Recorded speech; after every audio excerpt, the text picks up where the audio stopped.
I'll get it started. Bang, bang, Niner gang. Bang, bang. That puts just a heartache in me. All right, let's go. We're back with another podcast, 2 months deep. David and Aaron. We're going to be rolling into a couple different things today. Quick summary of what we saw in this last month. Here's what I saw. Jimmy Garoppolo's apartment is already for rent. He's gone. He's not a homeowner? Nope. Lives in Rivermark. We'll go over a couple facts and stats. And then I have a question that I got asked by a home buyer last week that I think is a pretty interesting question that we can discuss here. So obviously, since the first podcast in January, we came out with predictions and everything, what was going to happen. Dry January. From the buyer side, obviously one thing. From the seller side, something different. So, Aaron, if you want to... Yeah, I've been writing offers, I think, pretty consistently. I believe for January, at least, I'd say 12 offers. Mm-hmm. You said you had one competing against how many people? Yeah, against 72 offers. Is that all? And it's at some point like... you had a 1 in 72 chance of getting your offer accepted and you didn't succeed? Yeah, it's kind of like throwing a dart at a bullseye, and when you tell... Again, we never go into it blind where we have no clue where the price is going to be. Mm-hmm. But at the end of the day, the person who has the most money and who's the most motivated in that situation is going to win. Sometimes the comps don't make sense. And when we talked about it last week, when there's a lagging indicator, which is sales data, you don't have true comps. You have to go with day by day where the market's going and what other people are offering. Do you even get a call back from an agent when you submit an offer against that many other offers? You get a nice email that says, "Thank you for submitting your offer." Unfortunately, we went with... somebody was $300,000 higher than you. As a seller agent, how do you even adjust or give feedback to agents? As a listing agent? Yeah. It's tough, right? We try to be kind, right? That's one of our mottos is be kind, not only to our clients, but also to other real estate agents. And so, you can't really give them guidance. All you can do is give them information, right? Here's how many people we had through the open house. Here's how many people have viewed online. Here's how many people have looked at the disclosure packet. Here's how many agents have confirmed that they're writing offers. But like Aaron said, at the end of the day, it really comes down to that individual buyer's motivation. It's no longer about neighborhood comps. It's no longer even about price per square foot. It really comes down to if this is a home that you want in the neighborhood that you want and you're done looking, then you need to go, put all your chips in and write a number. I always tell my clients, write a number where if you don't get your offer accepted, you're okay. You're comfortable. You say, hey, you know what? I gave it my best shot. But don't leave something on the table and not put it in the offer and walk away and be like, man, I should have went up another 50K or 100K. Because in our market, chances are you're not going to get that second chance. Right. Especially in a market that's trending upward, you're just going to be the next comparable. So the house that goes on the market 2 weeks from now is going to sell for, chances are, more than what you just paid. Yeah. All my neighbors laughed at me when I paid what I did for my house. Mm-hmm. And now we're seeing comps in the neighborhood, homes that aren't as nice as mine, don't have the same lot, the view, all that stuff coming for about what I bought mine for. I never thought in a million years I'd see Santa Teresa prices at $2 million. $2 million. Yeah. It's insane. There's only one house right now in the entire Santa Teresa high school district on the market. And that's going to blow prices out of the water because, again, this is the only thing on the market. And next month we have one coming up in the Santa Teresa high school area. So hit us up if you want to buy in Santa Teresa. And I'm sure, when you said you bought your house and people laughed at you, you can, back this statement up as well. I feel like a lot of these people now who are buying these homes and, they're okay with overspending because in this market you have to overspend, but they're looking at this 3 to 5 year outlook. You are not overspending. You are paying over the listed price. Yeah, there's no overspending right now. That's the cost of acquiring the property. It's, it just is what it is. Do you think the stock market has anything to do with this now? So, I'm so glad you said that. This is what I think, and then I want your opinion too. Okay. So, stock market from Jan 1 till now, down 10%. Mm-hmm. Interest rates are up 0.5%. Mm-hmm. Nationally, we are up 14% in the residential single-family home market throughout the nation. Up 14% in what? Number of sales or appreciation? Price. Median home price. Median. Not average. Median. Right. That being said, my prediction is that overpriced homes will sit and inventory will start to pile up. This is throughout the nation. But people and sellers who are unrealistic, I think we're going to see a lot of agents maybe going with the strategy of listing at 1998 when the seller is expecting, say, 2.6. They're not going to get that number because maybe the market flattens out a little bit. Mm-hmm. And then you're going to see a price increase to transparent pricing at 2.6. That's interesting. I can see that happening through a lot of places. The challenge in our specific area becomes the buyer mentality. Buyers aren't used to transparent pricing. Buyers are used to, that's the starting bid and how much over do I have to go to get it. So if you can reprogram that buyer mentality for transparent pricing, maybe. But again, I mean, there's so much demand. If there's 72 people, bidding on that one house, and the next guy goes up $300K and says it's transparent pricing, well, what if he gets 10 offers? Yeah. Regardless of what I think, every statistic I'm sure you guys see, I see, says the market's supposed to go up potentially by double digits This year. Yeah, for 2022. Correct. Which I think is crazy. If that happens, I mean, but then you look at something like Google. Google's going 20 for 1. Yeah. So how many people? Google's our largest employer here in the Bay Area. I mean, their stock went up 67%. So, okay, now it goes 20 to 1. Chances are it's probably going to go up again after that. So regardless of what we think, well, with all this money coming out of the stock market, do you think that this money is now being placed into homes, and that's why so many of these homes are still going far over asking, is because they're taking the money from their stocks and they're trying to put it in something more stable? Yeah, I think there's a percentage of that, but I also think it's the let's hurry up and buy before rates go up even further. Right? There's a multitude of factors, but it also comes down to basic supply and demand.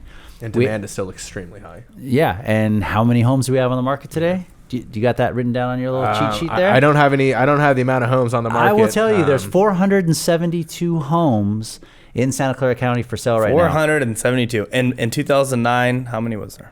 I don't have the exact amount, but it was probably about 2,500. 2,500. Yeah.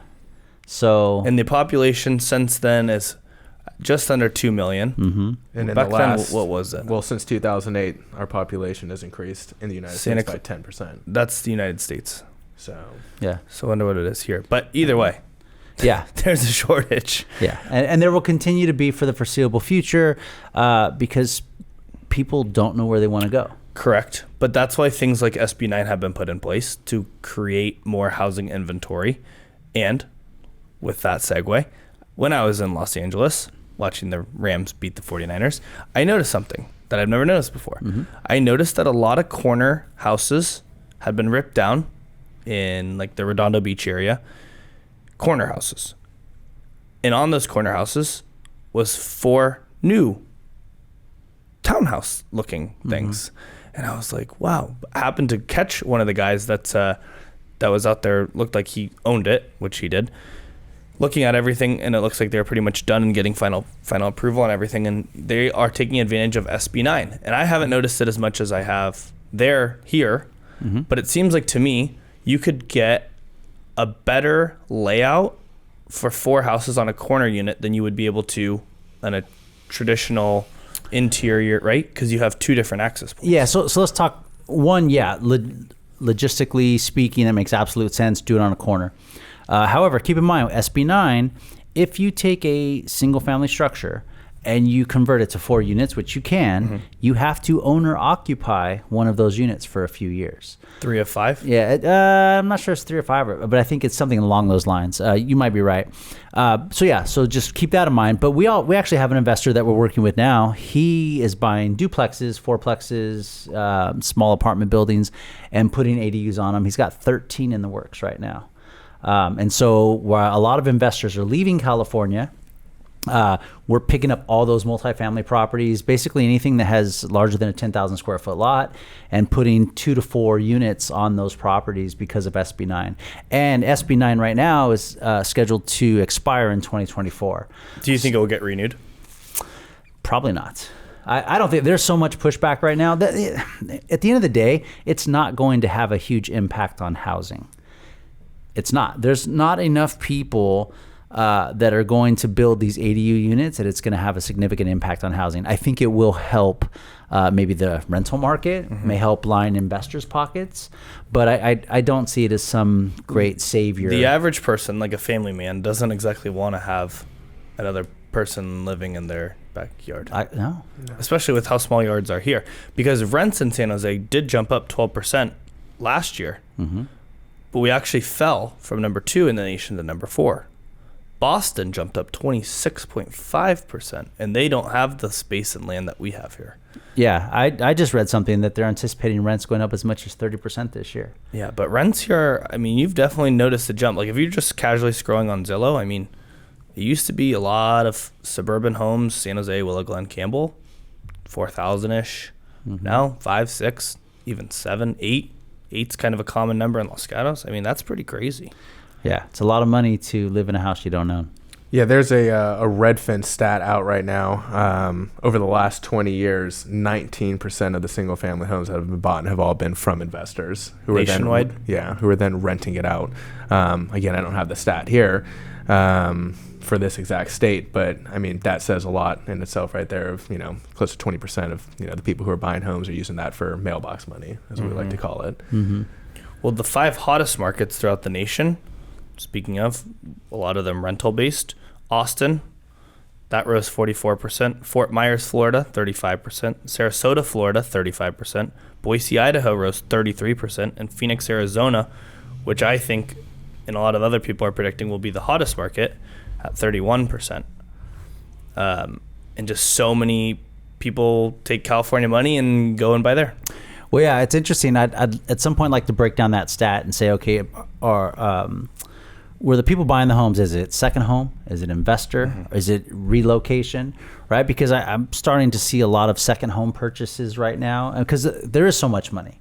Right. And so what I'm seeing is people, we were just talking about this today, buying something out by Pine Mountain Lake as a second home and then Airbnb in it. And so I feel like in some of those markets, Florida, Arizona, we're seeing a lot of investors just buying second homes, doing Airbnb, living there part-time. So it's really interesting to see what the makeup is of those actual home buyers. Yeah. When I was doing some more research online about who those investors were, they were actually saying it was Gen X, which is the age group between 1960 and 1980, I believe. And I mean, those are all people who usually do have already 2 homes, 3 homes. Let's get to the bottom of this. Gen Xer? Is that true? Are you a Gen Xer? Man, my age is not relevant to this podcast. David's friends. But I'm probably in there somewhere. Yeah, well, I mean, that could bring up the conversation too, though. I mean, are the millennials, are they just focused on stock market, crypto, and NFTs, or in the Gen X has the mindset, that just generational mindset that real estate is the safe and secure bet, and that's why they're going out and purchasing all these rental homes in different markets. I think it brings up a lot of thought on who and where that money's coming from. The hardest part of buying real estate is the down payment, right? So I think a lot of younger people, especially with everything happening right now, are hoping that the NFT that they bought works out or the crypto they bought works out. But I think personally that, and I talked to you and Mark about this, I was a bit young in 2000s, but a lot of these cryptocurrencies are going to become absolutely nothing. Just like a lot of the NFTs. Online tech companies became nothing in the early 2000s. But you may hit. If you don't try, you're never going to get anything. But I wouldn't put all my money in these NFTs and crypto. No. And frankly, I'm not interested. I don't care if I lose potential money. It just doesn't, it's not my thing. Yeah. And so that kind of brings me to that question that I got asked last week. My buyer came to me and said, should I buy or should I rent in 2022? With the down payment that I have, why can't I put it in the stock market and invest it in different outlets? What's the difference between investing it, in a down payment and a large down payment? And what'd you tell him? Well, obviously it all comes down to the situation you're in life, whether it's your situation, your family situation, your money situation, your goals for the next 5 to 10 years. I think that all comes down to it. But there's obviously pros and cons for both. Sponsored by Hint Water. There's obviously pros and cons for both, purchasing now and renting, depending on your rental situation. But so like we were talking about before, well, if you're in a good rental spot now, if that right property comes up, it's the right time to jump, because in 3 to 5 years, you're going to look at this and it's not even going to be relative to the price point we're going to be at. If you're looking to move into something later on in the year and look for more rent, you have, this thought of rent increasing so high in the future that, at the end of it, that rent, not including your mortgage and interest that you can write off of your taxes, might be irrelevant. So I think people my age should stop shooting for the stars and wanting that single family home in the Bay Area, and be okay with starting small and growing that appreciation and, you know, locking something in and building that equity. But those older adults who I think are looking for something secure, want their space and want comfortability for their family, it's hard to say that it's not the right time to buy. What do you think? Should I buy or should I rent this year? You personally, David? Well, I mean, I own, but if You're a buyer in the market. Yeah. If you are, I have the same answer I've been saying. I like the concept of not having to worry if the market's at an all-time high, all-time low, wondering where the hell it is. Mm-hmm. I like the concept of going in, finding a great neighborhood that you're super stoked on, mm-hmm. getting something with a good floor plan, getting, if schools are important, getting the schools you want since you have kids. And a payment you can manage. A payment you can manage, but being able to get the grandma-style house and simply renovate it with textiles. Not adding square footage, just simply maybe knock down one wall, add some countertops, put the cabinets in, but the floor plan, the bones, the structure, everything is good, because people right now are paying so much more money for the shiny object. And why would you pay for someone else to remodel the house to sell it mm-hmm. if you are fully capable? Yeah. And you get the instant equity. No, you bring up a good point. The exception sometimes in my mind, you know, we have a diverse client base. Sometimes you get husband and wife engineers. They don't have the time to remodel. They don't have the desire. They just want it done, and they would rather finance those improvements in the higher purchase price, right? The trade-off. But I'm with you. Buy that house, you know, that needs a little bit of work in the neighborhood that you like, and just fix it up over time. But if they asked me the same question, I would tell them the same answer. To me, Aaron Derbacher, it is not worth paying for someone else to remodel it. I don't care how busy you are. Get it the way you want it, and you'll always have instant equity, so you'll never have to worry. But to put your point, the people who do have the money to spend are spending it. Mm-hmm. The high-end market here in the Bay Area is crazier than I've ever seen. I've watched it for a while. I used to work in Saratoga. Tons of luxury agents around me. We had a sale that's been posted, I think, for the last 2-3 years. That sold all cash on Greenwood and Monte Sereno, $16 million. Another one on Glenuna, they dropped the price $1 million. It sold a few $100,000 over the original price for $10 million. We have another one on Shady that had been posted for a while. That sold for $8.5 million. I mean, the high-end market is moving. Mm-hmm. Well, I mean, we have a property, and I can let you kind of take over that. We have a property in the San Jose address with Los Gatos schools that over the last 2 years has been a complete 180. Yeah, so good story on that one. 2019, you couldn't give the home away, right? We had it listed around $2 million, didn't get an offer, took it off the market. Seller owner decided to rent it. 3 years later, we put it back on the market. We sell it in 5 days, multiple offers, over $3 million. The same house, 3 years later, for $1 million more than what we had it priced at before when we couldn't give it away in 2019. Priced at $2 million, couldn't get an offer. 3 years Rented later. it out 3 years. Did the exact same thing, staged it, got it ready, kicked the renters out, sold it for $1 million more. Yeah. So going back to, do you buy or do you rent? Oftentimes, if you can get into an area where it's not completely dialed, maybe there's some upside, right? Like Los Gatos High has become more desirable. Lehigh has become more desirable. Santa Teresa has become more desirable. So you're riding the appreciation wave. Chances are, unless you're making some serious money, that if you're buying for 1.4, 1.5 million, in 3 years, you're going to have substantial amount of equity in the house mm-hmm. when you go to sell. Probably maybe more than your salary. I mean, I had friends that bought in Santa Teresa, townhouse, sucked it up. Maybe they wanted a single family, couldn't afford it, bought for $500. It's worth $900 now. That was 2 years ago. Mm-hmm. So, you know, you make more doing that than you do in your job every day. Yeah. So back to Ben's original point, you know, yeah, you might have to compromise and not get your first purchase being a single family home, 3-2 ranch style, whatever. Get that townhouse. You know, get that townhouse that you can afford, you know, and grow into over the next 2-3 years and then sell it. And like Aaron said, you're probably going to make a little money, probably at a rate faster than your salary. I mean, it's like Aaron said too. It's the small things. You put in nicer countertops into, a grandma style home. The countertops might only cost you $20,000, but it would be worth a $50,000 increase in price point if you were to list. How many times do you hear a buyer when you first meet them tell you that they don't want to look at houses that don't have stainless steel appliances or they have tile countertops? Right. I hear it all the time. Yeah. Such a cheap, easy thing to fix. But it's been absolutely crazy. I think the hardest part is just jumping in. So for the month of February, we going to see a difference, or are we going to be grinding out against? I'm just hoping for more inventory. Yeah. The other night I was at a property at 7:30 and there was 8 people in line in the driveway looking to get in. 7:30 at night. What? I am seeing more coming soon inventory than I've seen in the last 2 months. So that gives me hope that, between mid-February, and mid-March, I will predict, we'll see if it comes true, we're at 472 homes now. I would think in the next 3 weeks, we should be up about 800. 3 weeks? I think it will jump up well, that because much. typically May, June, we see about 1,000 houses, 1,200 on the market. Yeah, and I'm seeing a lot of coming soon, and I think that a lot of people from a seller side, they do believe this is probably as close to the top of the market that you can actually time. So I do think we will see increased inventory, and I wouldn't be surprised if we got to 1,200 over the summer. Yeah.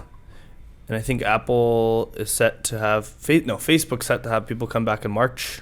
Notice the tech buses are back. People are starting to commute back in, so hopefully things become normal-ish. If that's a thing. What's normal anymore, right? Normal-ish. There's no normal. It's just when you're ready to jump in and do it, right? Yeah. Just be committed and know, like we always talk about, it's a long-term purchase. But, to the point about, we're talking about Sage Street going up $1 million in 3 years, my money's still on real estate over crypto and NFT for long-term profitability. Well, I think a lot of people think that just because you bought a house doesn't mean that you can't ever get money out of it. You don't have to sell it. Your house becomes your bank. It's an asset. Hopefully not a depreciating asset. Right. But you can always borrow against it. You can, there's things you can do with leverage to either buy more or get money out if you're, tight on cash, whatever. Yep.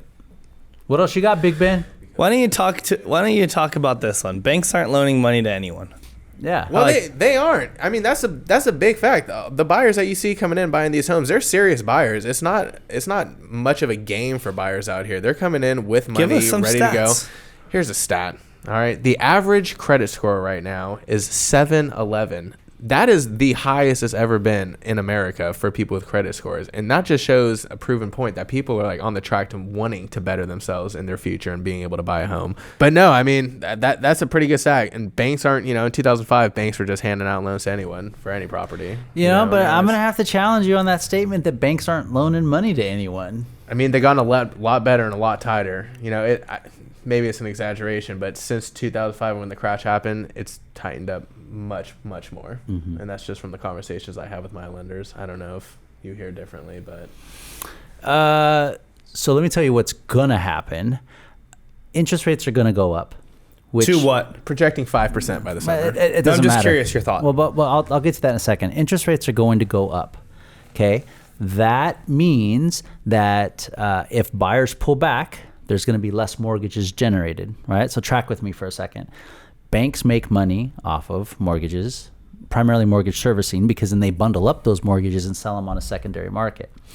When all that slows down, the banks are going to look for ways to make more money. The easiest way for them to make money is to loosen lender guidelines. So if we do see a significant increase in rates, they're like at 3.6, 3.7 right now. If they get up to like 4.5%, and I'm not talking about here, I'm talking about all across the United States, middle America especially, we will see lenders loosen up their guidelines. So it happened in 2005 and it caused where we ended up. I doubt it'll get to that point, but I guarantee they will loosen up guidelines because Give me the crash. they will have to make money. They will have to generate money. I think they'll do it in a smarter way than they did before, but you watch those lender guidelines loosen up. Do you think things like NFTs and cryptocurrencies will become collateral for like down payments or reserves? You're No. telling me you can give me one lazy ape for one single single family house? I'd like to put the lazy ape for my down payment on my single. We need Mark. This is a wrap. Yeah, no, I mean, no. You're January sucked. Yeah, Bored Ape. One bored ape. We got for bored. one We condo. got Bored Ape here. We got Lazy Ape here, and we got, I don't know, Hyper Ape there. But no, I mean, if anything, if it ever becomes a little more stable, they may allow a percentage. I could see a bank saying, you know what?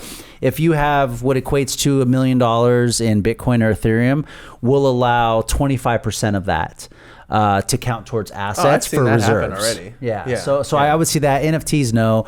And you know, I had to find a lender late November for a buyer. The buyer came in with X amount of money in crypto, and they needed me to find a lender that would lend on top of that.